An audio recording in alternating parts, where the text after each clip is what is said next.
Hey, I'm Liz. I spent almost $700 buying these 12 rechargeable LED camping lanterns. I put them all through 6 different tests that you see on the screen here, and I'll also tell you exactly which lantern to buy and which to avoid, cause spoiler alert, not all of them are all that good. Now let's get straight into the first test, which is brightness. For this first brightness test, I looked at 3 of the most important things, and these are the number of lumens that each lantern gives out, how easily I can adjust the brightness, and also how much of a lighting area each lantern gives me. Starting with the first point, the number of lumens, here's how I tested it. I first bought a lux meter. I faced it directly towards the light coming out of each lantern, and the meter will give me the exact number of lumens each lantern is giving out. And of course, here are all my test results for the number of lumens on the max brightness for each lantern. The first column shows you all the different rechargeable lanterns I tested for this review. The second column shows you what the official specs for each brand says, and the third column shows my actual tested results. I found that the official specs weren't always the most accurate. Take the Goal Zero Lighthouse 600 as an example.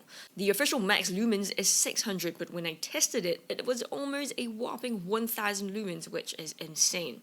On top of just the maximum lumens of each lantern, I also tested the number of lumens on the lowest brightness setting for each lantern, and here are all my test results so that you can see both the max lumens and minimum lumens in a single table. Normally, what I like to see is a nice range of brightness settings. Take the Lighthouse 600 as an example again. It has a 985 lumen output on the max brightness, which is bright enough to light up a small campsite. At the same time, you can dial it back to just 2 lumens, which is perfect for me as a nightlight. So basically, the wider the range of brightness settings each lantern gives you, the better I would rate each one. For the rest of this video, take note of the color choices I make for each table. Green is good, scoring between 7 to 10 points. Yellow is average, which is also 4 to 6 points. And red is bad, so that's anything below 4 out of 10. Now moving on to the next brightness test, that's how well I could adjust the brightness settings to my preference. And of course, here are all the test results for each rechargeable lantern. Personally, I like a continuous adjustment, like what the first 7 lanterns in this table have. What I mean by this is that these lanterns have either knobs or buttons that allow me to adjust the brightness to literally whatever I want it to be. Take the Black Diamond Apollo as an example. It has a single button at the front here, and when I press and hold it, the brightness changes continually. And once it gets to a certain level that I like, I just release the button, and there we have it. On the other hand, these 5 lanterns at the bottom have discrete brightness levels instead. Take the M-powered baselight as an example. It has only 3 discrete levels that I can pick from. The brightest is 330 lumens, the medium mode is 172 lumens, and the dimmest mode is 21 lumens. I'm not able to pick anything in between these discrete levels, and that's why it's not as good, at least that's what I think. The last test I want to talk about is the lighting area that each lantern gives out, and here's exactly how I tested it. First, I set each lantern up on a tripod on the max brightness, and here you can see my Luminate Packlight Titan on the highest turbo mode. Now, here you see my trusty lux meter again right up close to the Titan, and I'm going to slowly back away from the Titan until I hit a spot where the meter shows a 0 lumen reading. This means that the lux meter can no longer detect any more light from the Titan. Then I measured this distance right from where the Titan is, all the way to where the 0 lumen reading was recorded, and this gives me the shine radius of the lantern.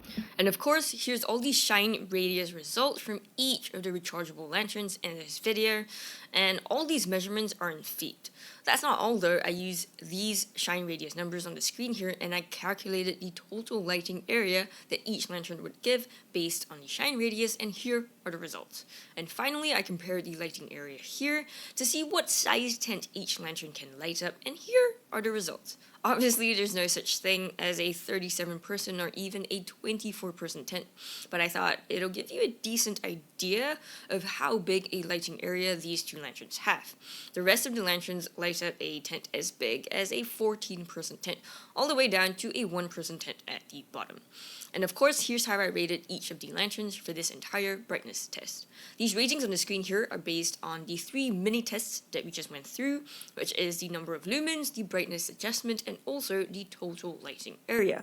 The next test is the runtime test, which is just how long each of these lanterns can last on a single charge. So what I did here was to give each of these lanterns a full charge, and then I set them aside while timing their run times with a stopwatch. I first looked at the maximum runtime that each lantern gave me, so that's the runtime on the dimmest brightness setting, and here are all my test results. And yes, if you're wondering if I really tested the Goal Zero Lighthouse Mini for 616 hours, I really did. It just went on and on and on for a whopping 26 days, which was really incredible. Now, on the flip side, I also tested the minimum runtime that each lantern gave me, and that's the runtime on the max brightness settings, and here we have all the results. Notice the timings have gone from hundreds of hours to now just 3 to 5 hours. That's because the brighter the light, the shorter the runtime, so just take note of that. And based on both the max runtime and the minimum runtime, here's how I rated each of the rechargeable lanterns. The third lantern test is the number of light features that each lantern has. So most importantly, I looked at how many different colors each of the lanterns gave me, and also whether each lantern has an emergency mode, so that's either a strobe mode or an SOS mode. You can see examples of that on the screen now, and of course, here are all the results that you've been waiting for. Notice that not many lanterns have more than just one color, only 3 lanterns have more than one color, and also not all the lanterns come with the emergency mode. Only 7 lanterns came with either a strobe or SOS mode. On top of these 2 types of features, I also looked at other smaller features like directional lighting, candle lighting, or glow-in-the-dark features, and here's a table summarizing everything that I found. Now that you know roughly what features to look out for, which are mainly these 5 points on the screen here, here's exactly how I rated each of these lanterns for their different lighting features. Basically, the more features that each lantern has, the more I liked it, and the higher I rated it for its features. The fourth test that I looked at is the ease of use test, and boy, that's a big one, so strap in for this. There are quite a few things that I've got to look at here, and I'll give you a list of everything on the screen now.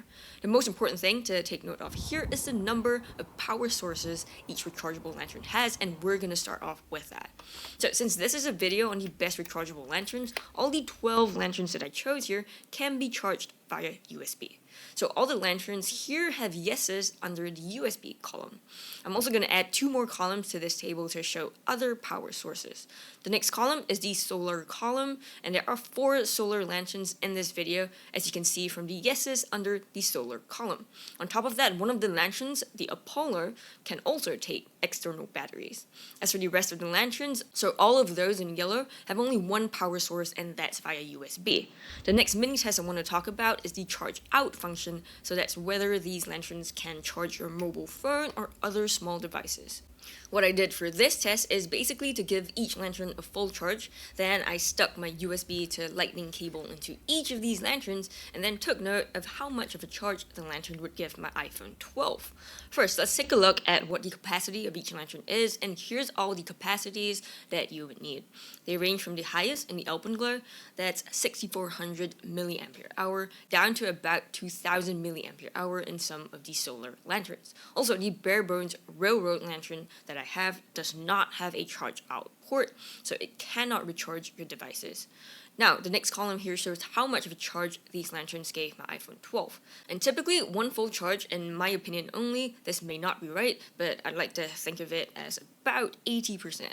So this new column here shows you exactly how many charges of my iPhone 12 I can get, ranging from the most at almost 2 full charges down to just 0.6 charges. Now you may be wondering, wait, the base light has only a 4000 milliampere hour capacity, but it gave my iPhone 1.2 charges, while the Goal Zero Core has 10% more capacity, but gave my iPhone only 1 full charge? What gives? That's because some of these lanterns give you leftover light, while others just go completely flat after the entire charge is used up. And check it out, the Lighthouse Core gave me 40 hours of leftover light. This last column basically shows you all the leftover light on the dimmest setting. And here you have it, the full table of everything you need to know when recharging your devices using these lanterns. Now, there are still quite a few things that we haven't gone through yet when it comes to this ease of use test, and I'm just going to lump the rest of the tests together.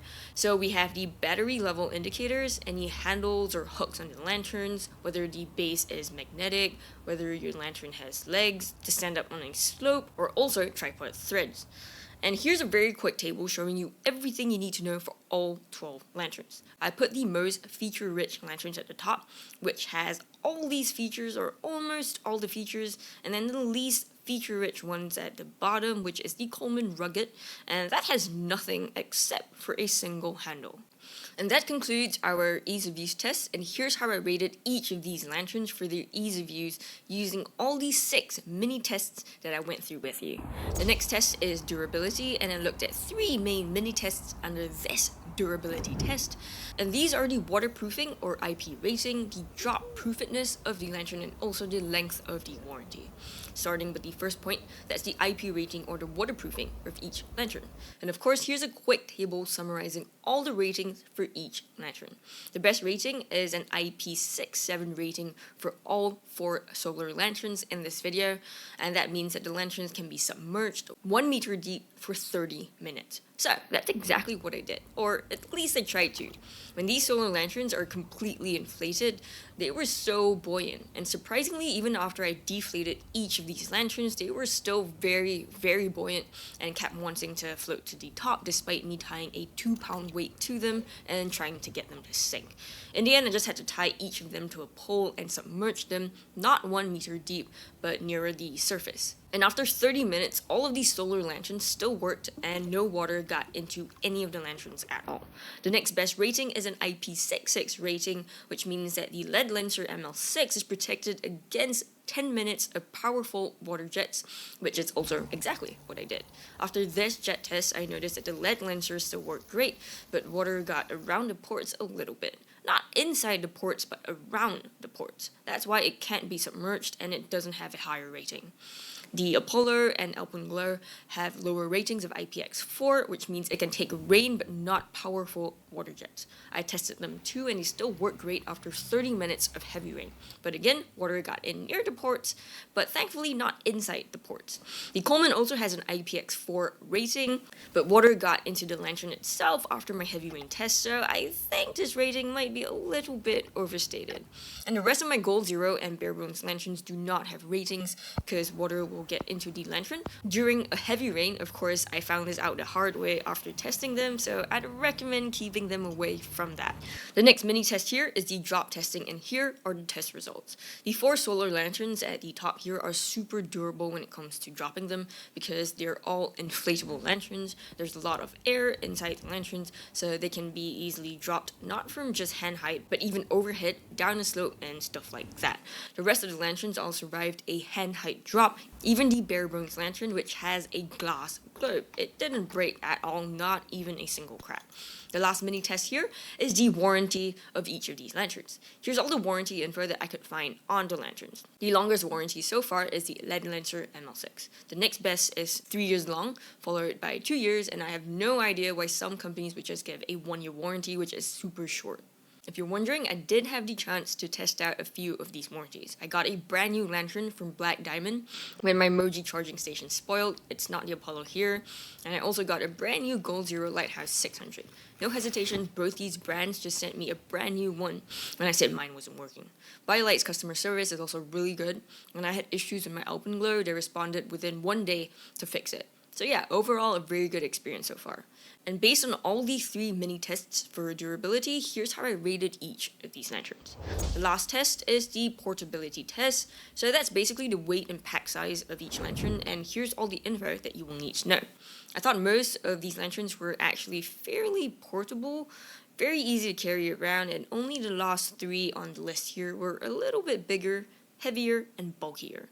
And here's how I rated all the lanterns based on portability.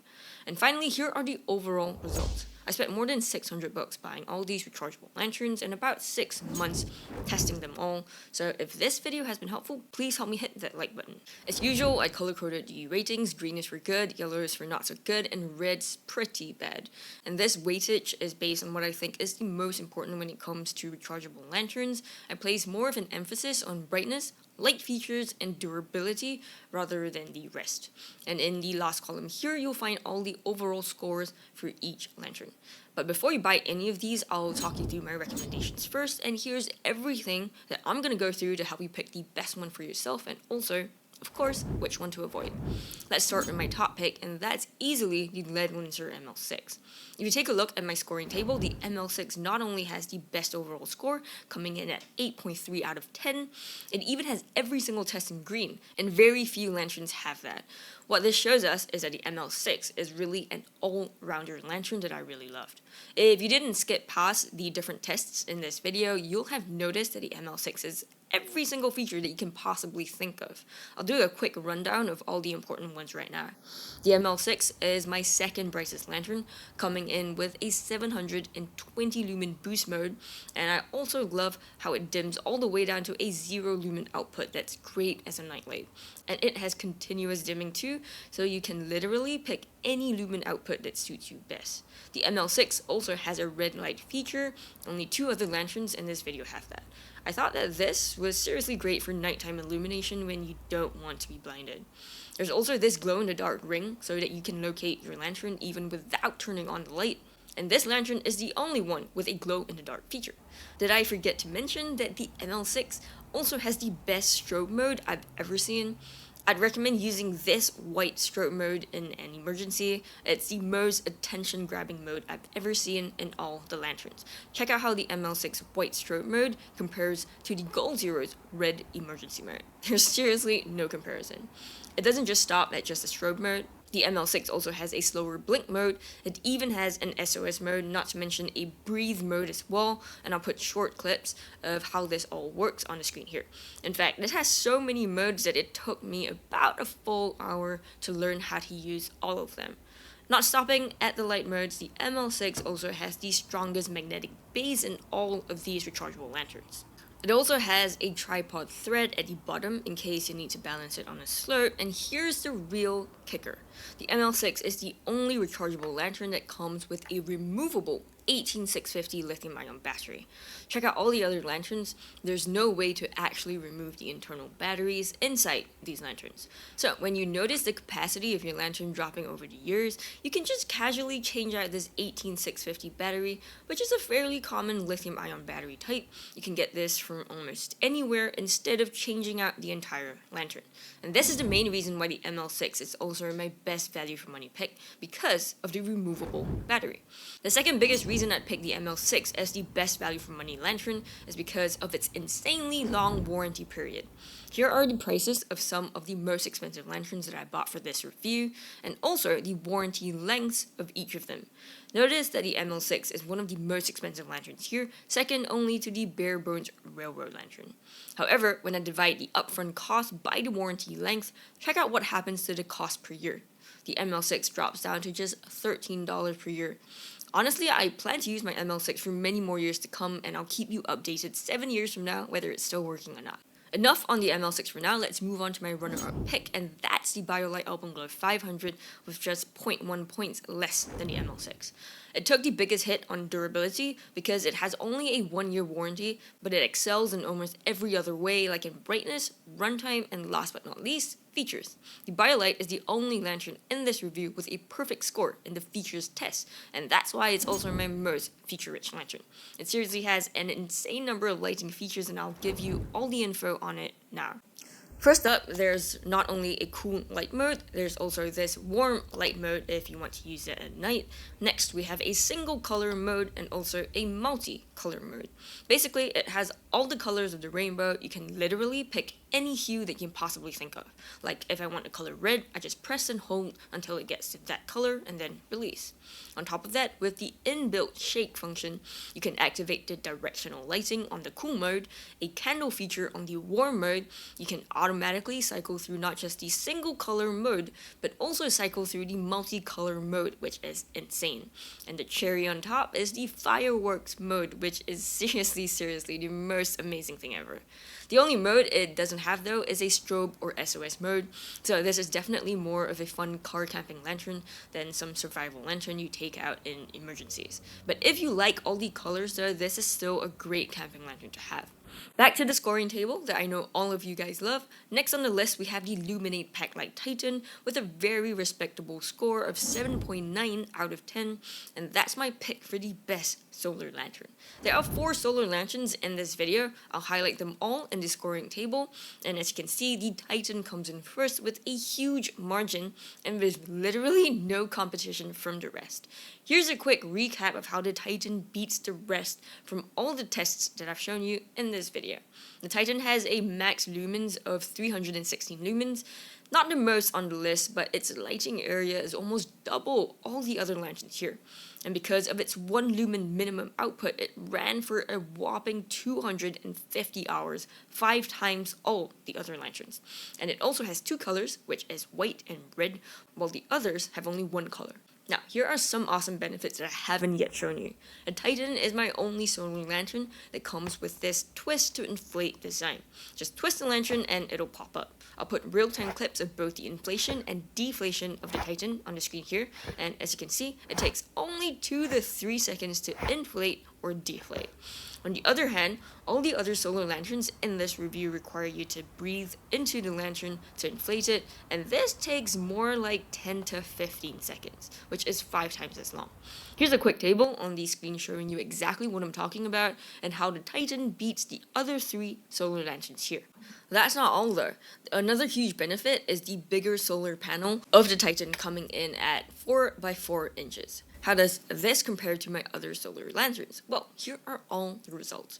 Notice that the Titan is about 30% bigger than the base light, 66% bigger than the Packlight Max, and 90% bigger than the Lucy Pro from M-Powered. How does this affect the Titan solar charging? Well, here's an experiment that I ran. I put the Titan along with the other solar lanterns that I tested for this review out to charge. I had all of them charged on an average day, so not too sunny, but not too cloudy at the same time. After that, I discharged all of these solar lanterns while running them on as similar a lumen output as possible. And here's the results that I came back with.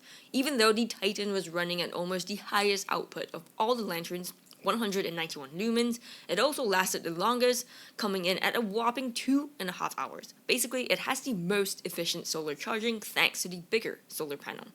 But of course, with all the pros also come a few cons, and the Titan is not only the most expensive solar lantern that I've bought, but also the heaviest. If the $80 price tag is a little bit too much, you can opt for one of the other 3 lanterns instead, which range from 50 to 60 bucks, so that's a little bit more affordable.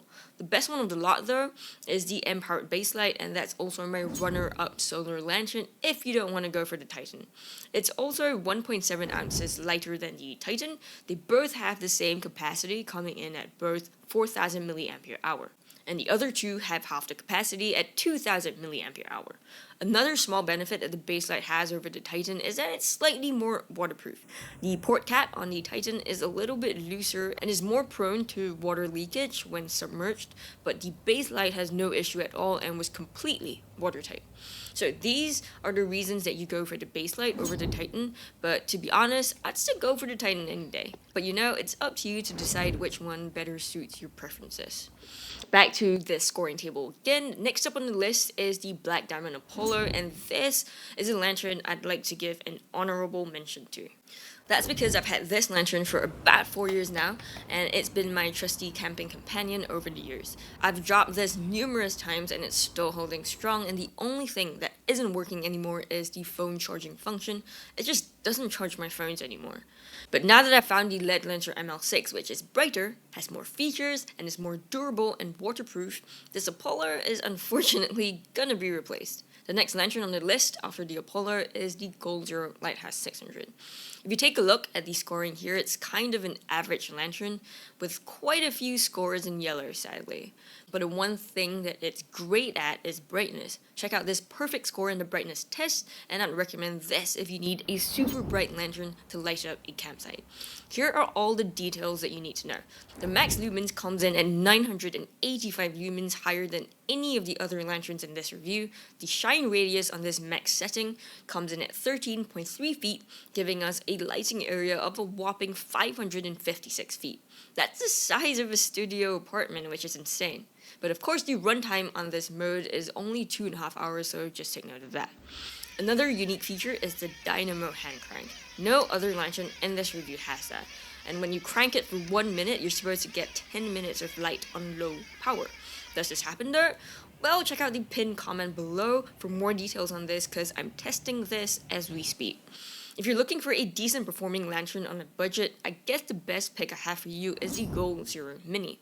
I paid only about $40 for it, while everything above it in the scoring table, so that's the ML6 to the Lighthouse 600, they cost anywhere between $70 to $90. I'll quickly flash the prices across the screen here so you can check them out. And the Mini seems very affordable compared to the rest, coming in at almost half the price. As for performance, it's okay, not great in any way, but it's a very decent performing lantern for the price. The next award is the Best Vintage Lantern, and that goes to the Bare Bones Railroad Lantern. Overall, it honestly doesn't perform super well. It's a little lacking in features, and it's not waterproof at all. But it is pretty bright and the runtime is impressive as well. It also has a replaceable battery, but this battery is proprietary to Bare Bones, so you have to buy a replacement from the brand itself. Another good thing is that this is the only lantern to come with a USB-C cable. The rest only have micro USB. Overall, I'd only buy this lantern if you like the aesthetics of it, and only for that reason. If you don't like the aesthetics of having an old school lantern, don't get this one. As for the rest of the lanterns, let me just quickly go through them. The Packlight Max is a very decent solar lantern too. You can consider it instead of the Titan or the Baselight if you don't like both of them for some reason. The Lucy Pro has a terrible light quality. It's super glaring with no frosted light diffusion. I wouldn't recommend it for that reason alone. The Lighthouse Core isn't a terrible lantern, but there's no reason I'd go for that instead of the others.